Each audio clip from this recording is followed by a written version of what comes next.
یہ وہ فہم ہے جو دلوں کے اندر روشنی کو جلاتا ہے، یہ وہ فہم ہے جو ہمیں مزید پیاس کو ہماری بڑھاتا ہے کہ ہم مزید قرآن کو سیکھنے کی جستجو حاصل کریں۔ پھر اللہ تعالیٰ فرماتے ہیں لا شرقیت ولا غربیہ، جو نہ شرقی ہے نہ غربی، یعنی وہ صرف مشرقی جانب نہیں ہے کہ وہ دن کے آخری حصے میں اس کو سورج کی روشنی نہ پہنچتی، اور وہ صرف مغربی جانب بھی نہیں کہ دن کے پہلے حصے میں اس کو سورج کی روشنی حاصل نہ ہوتی ہو، کیونکہ یہاں سورج کا طلوع ہونا ہے، نور کی بات ہو رہی ہے نا۔ سب سے زیادہ دنیا میں ہمیں کس چیز کی روشنی نظر آتی ہے؟ سورج کی۔ سب سے زیادہ روشن سورج ہے، یا پھر وہ مشرق کی جانب ہوگا یا مغرب کی جانب، یا طلوع کی طرف اور یا غروب کی طرف۔ تو اس کی مثال خاص طور پر یہ بیان کی گئی کہ یہ اس کی روشنی ایسے نہیں کہ صرف مشرقی جانب یا مغربی جانب ہو، بلکہ اس کی روشنی، اس قرآن کی روشنی، اس قرآن کا علم پوری کی پوری دنیا کے اندر پھیل گیا۔ اللہ تعالیٰ نے اس کے علم سے، اس کی روشنی سے پوری کی پوری دنیا کو منور کر دیا۔ بات اس مشکات کی چل رہی ہے، اس طاق کے اندر روشن چراغ کی چل رہی ہے۔ وہ روشن چراغ کیا ہے؟ قرآن ہے۔ اور اللہ تعالیٰ نے ان تمام کو روشنی اللہ تعالیٰ نے اپنے نور سے عطا کی، کیونکہ یہ ہدایت، یہ روشنی ہماری طرف اللہ تعالیٰ کی طرف سے آئی ہے۔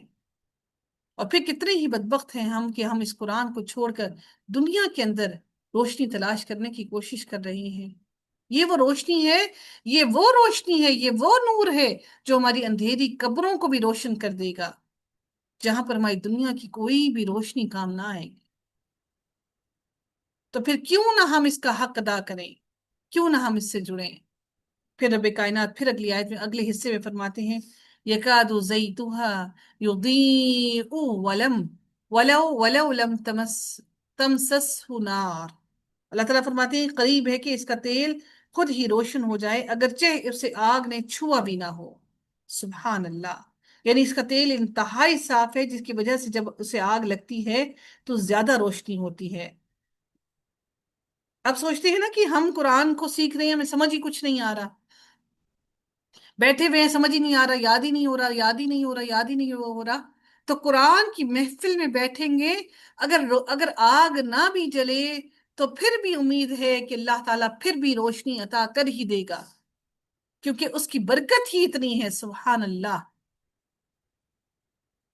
اللہ تعالیٰ کبھی نہ کبھی اس دل کو روشن کر ہی دے گا۔ یہاں آگ سے مراد وہ کوشش ہے جو دلوں کو گرمانے کے لیے قرآن مجید کی خدمت کے لیے کی جاتی ہے، جس کی وجہ سے اس مقصد کے تحت ایک لڑی میں پروئے ہوئے افراد کو ذمہ داریاں دی جاتی ہیں۔ آپ سب کے سب لوگ قرآن کے لیے جو خدمت کر رہے ہیں، اللہ تعالیٰ سے دعا ہے کہ اللہ تعالیٰ ہم سب کی وہ خدمت قبول کر لے۔ پھر رب کائنات نے فرمایا نور علی نور، نور پر نور ہے، یعنی آگ کی روشنی اور زیتون کے تیل کی روشنی۔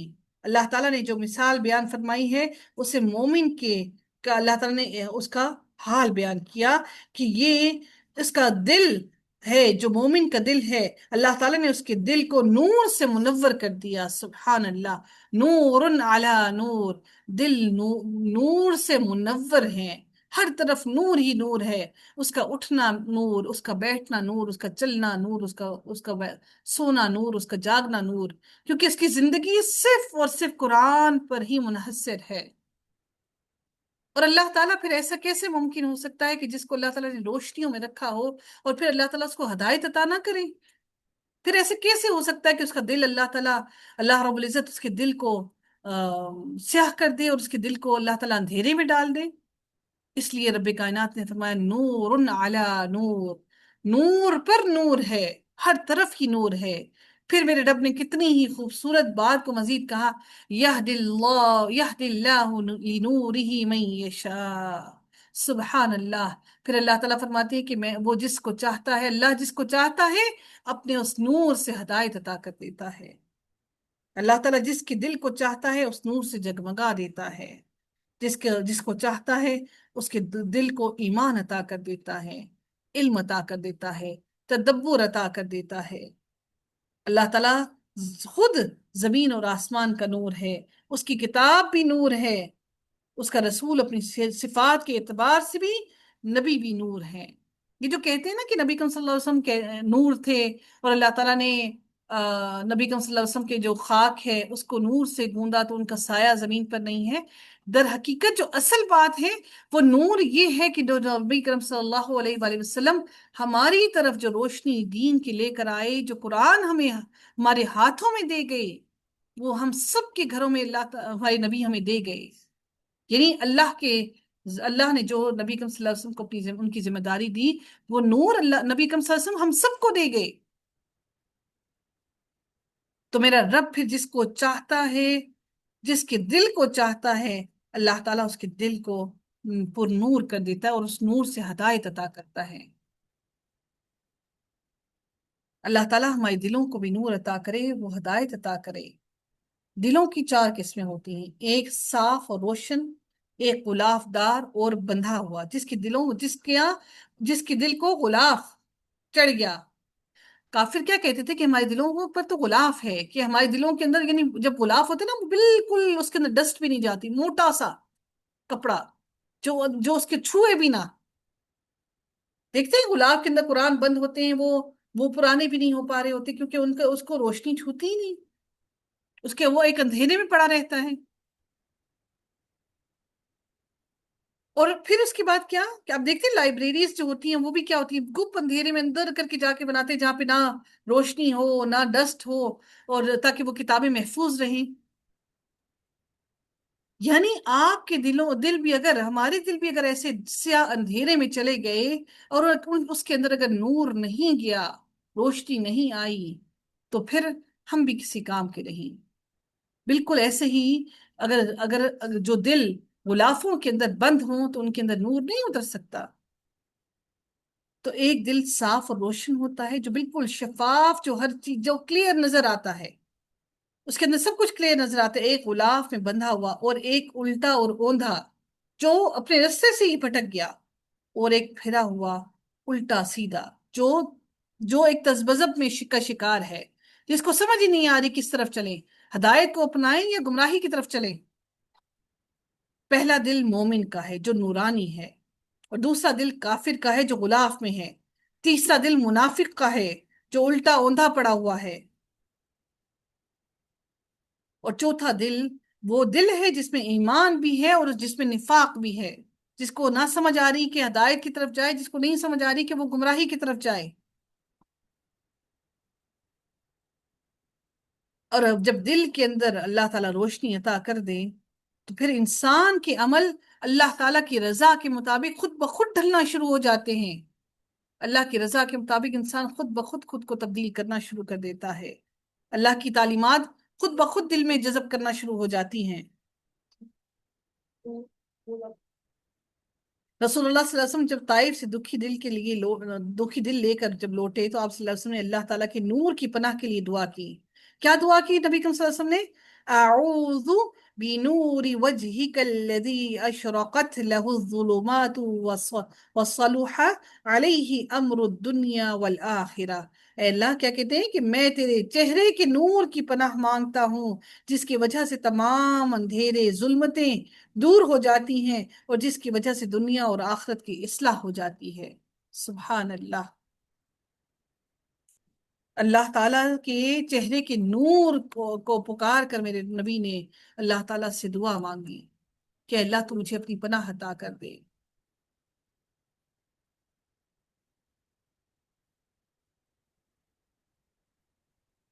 یہ جو نور ہے نا، یہ طلب سے ملتا ہے، جو ہدایت ہے وہ طلب سے ملتی ہے، جب طلب نہیں ہوگی تو ملے گا بھی نہیں۔ اللہ تعالیٰ فرماتے ہیں کہ وَيَضْرِبُ اللَّهُ الْأَمْثَالُ لِلنَّاسِ وَاللَّهُ بِكُلِّ شَيْءٍ عَلِيمٌ۔ اللہ تعالیٰ فرماتی ہے، اور اللہ تعالیٰ لوگوں کے لیے مثالیں بیان کرتا ہے تاکہ وہ اس سے عقل اور فہم حاصل کریں کہ ان پر اللہ تعالیٰ کا احسان ہے، کہ اللہ تعالیٰ ان کو مثالیں بیان کر کر کے ان کو ہدایت عطا کرنا چاہتا ہے۔ پھر اللہ رب العزت اگلی آیت میں فرماتے ہیں فی بیوت اذن اللہ ان ترفع ویذکر فیہا اسمہ یسبح لہ فیہا بالغدو والآصال۔ پھر اللہ تعالیٰ فرماتی ہیں اگلی آیت کے اندر کہ اس کی روشنی پانے والے ان گھروں میں ہوتے ہیں جن کے بارے میں اللہ تعالیٰ نے حکم دیا. یعنی اللہ تعالیٰ نے حکم دیا ہے کہ وہ بلند کیے جائیں. ابن عباس نے کہا مساجد میں زمین میں اللہ تعالیٰ کے گھر ہیں، آسمان والوں کے لیے وہ گھر ایسے چمکتے ہیں جیسے زمین والوں کے لیے تارے چمکتے ہیں. اور ایک حدیث میں یہ بھی آتا ہے کہ جن کے گھروں میں قرآن کی تلاوت کی جاتی ہے، جن کے گھروں میں قرآن پڑھا جاتا ہے، آسمان والوں کو، فرشتوں کو وہ گھر زمین پر ایسے ہی نظر آتے ہیں جیسے ہم زمین والوں کو آسمان پر تارے چمکتے ہوئے نظر آتے ہیں. سبحان اللہ.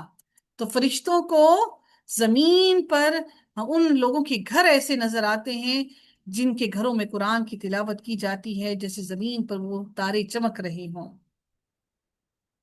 اللہ تعالیٰ کی نور کی قندیلیں مسجدوں اور دین کی تعلیم کے مراکز میں روشن ہوتی ہیں. اس کے نور کی طرف ہدایت پانے والے ان گھروں میں رہتے ہیں جن کو بلند کرنے اور ان میں اپنے ذکر کا اللہ تعالیٰ نے حکم دیا ہے. گھروں سے مراد اللہ تعالیٰ کے گھر ہیں، اور اللہ کے گھر مسجدیں ہیں. اللہ سے دعا ہے کہ اللہ تعالیٰ ہمیں اپنے گھروں کو آباد کرنے والا بنائے.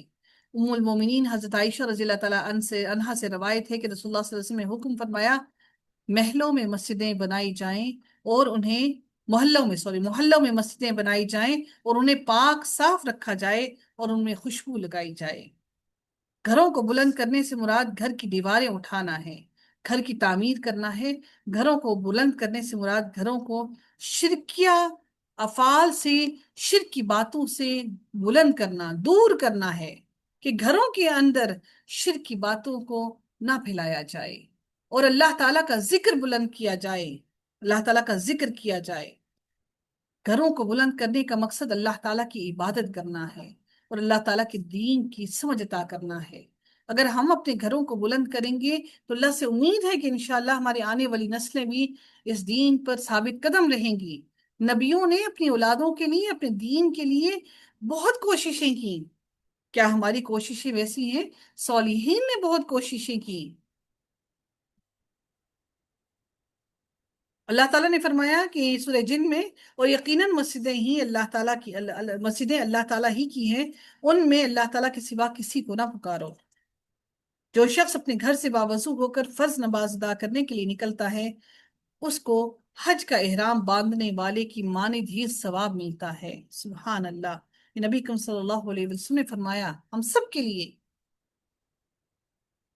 سیدنا عمر رضی اللہ تعالیٰ عنہ نے طائف کے رہنے والے دو آدمیوں سے کہا جو مسجد نبوی میں اونچی آواز سے باتیں کر رہے تھے، اگر تم مدینہ کے رہنے والے ہوتے تو میں تمہیں سزا دیتا، کیونکہ تم رسول اللہ صلی اللہ علیہ وسلم کی مسجد میں اپنی آوازیں بلند کر رہے ہو. اور آج مسجد نبوی میں کیا ہوتا ہے؟ سیلفیز لے رہے ہوتے ہیں اور وہ بائکس پہ بیٹھ کے گھوم رہے ہوتے ہیں. کوئی ادب احترام لحاظ رہا ہی نہیں مسجد نبوی کا. اور جن میں اس کے نام کو یاد کیا جائے، مساجد پہ اللہ تعالیٰ کا نام یاد کیا جاتا ہے اور اس میں ذکر الہی کی تعلیم دی جاتی ہے، قرآن پڑھا جاتا ہے، تسبیح اور تحلیل کی جاتی ہے.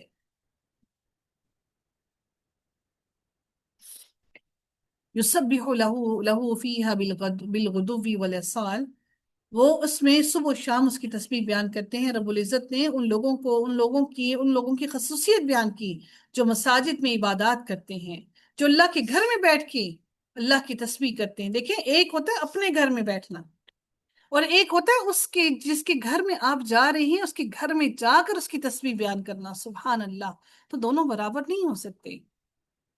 جو اللہ کے گھر میں جا کر، اللہ کے کے اندر جا کے مشقت اٹھا کے جاتے ہیں، اپنی نفس کے ساتھ جنگ کر کے جاتے ہیں، فاصلہ طے کر کے پیدل قدم اٹھا کر جاتے ہیں، تو کیا میرا رب ان لوگوں کی محنت کو ایسے ہی رائیگاں ڈال دے گا جو اللہ کے گھر جا کر قدم اٹھا کر جاتے ہیں اور مشقت اٹھا کر جاتے ہیں؟ اللہ تعالیٰ نے فرمایا یسبح لہ فیہا بالغدو والآصال. وہ اللہ کے گھروں کے اندر، اللہ کی مسجدوں کے اندر جا کر صبح و شام اللہ کی تسبیح بیان کرتے ہیں. رجال لا تلہیہم تجارت ولا بیع عن ذکر اللہ واقام الصلاۃ وایتاء الزکاۃ. وہ لوگ جنہیں تجارت اور خرید و فروخت اللہ تعالیٰ کی یاد سے اور نماز قائم کرنے سے اور زکوٰۃ ادا کرنے سے غافل نہیں کرتی. یخافون یوما تتقلب فیہ القلوب والابصار. وہ اس دن کیوں نہیں غافل کرتی؟ کیونکہ وہ اللہ تعالیٰ کے اس دن سے ڈرتے ہیں جس دن دل اور آنکھیں الٹ جائیں گی، پھٹ جائیں گی آنکھیں۔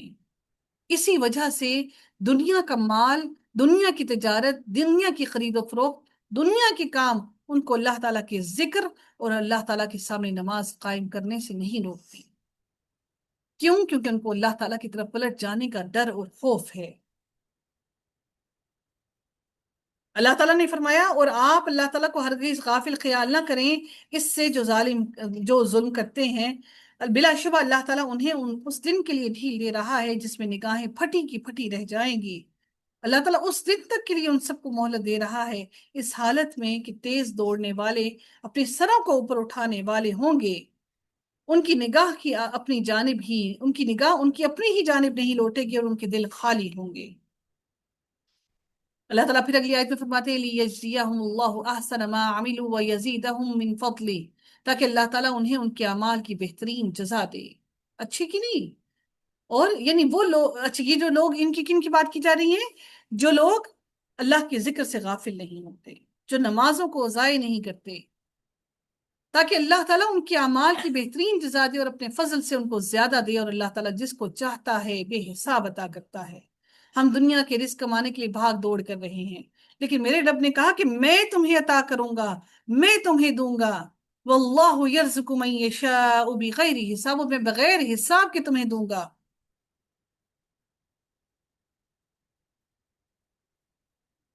پھر رب کائنات مزید فرماتے ہیں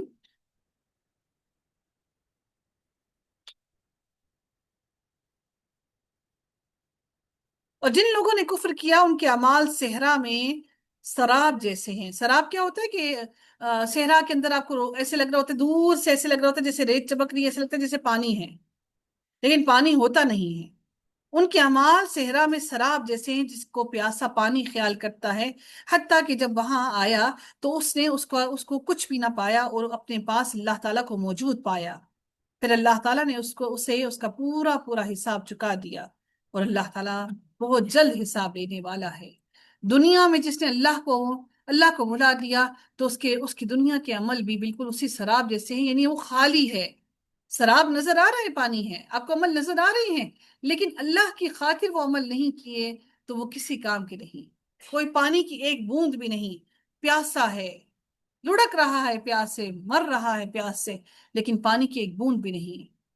پھر رب کائنات نے اگلی آیت میں مزید ارشاد فرمایا او ظلمات فی بحر لجی یغشاہ موج من فوقہ سحاب، یا جیسے انتہائی گہرے سمندر میں تاریکیاں ہوں جسے ایک موج ڈھانپتی ہے، یعنی اتنا تاریکی ہے۔